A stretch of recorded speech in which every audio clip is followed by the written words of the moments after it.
ઊંચા બિલ્ડિંગ જ્યાં lifeline hospital આવેલું છે, શું તે ફક્ત લાઇફલાઇન માટે જ છે?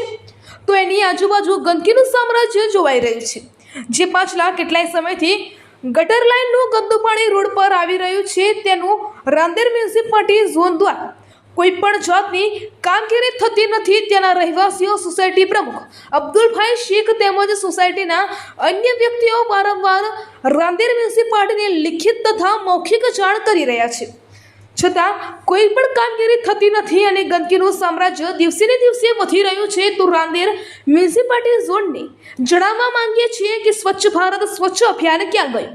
કે પછી કોન્ટ્રાક્ટરો તમારા ખિસ્સા ગરમ કરી રહ્યા છે કે શું? આજે તમે જુઓ, રાંદેરના દરેક એરિયામાં ગંદકીઓના સામ્રાજ્ય જોવા મળી રહ્યા છે.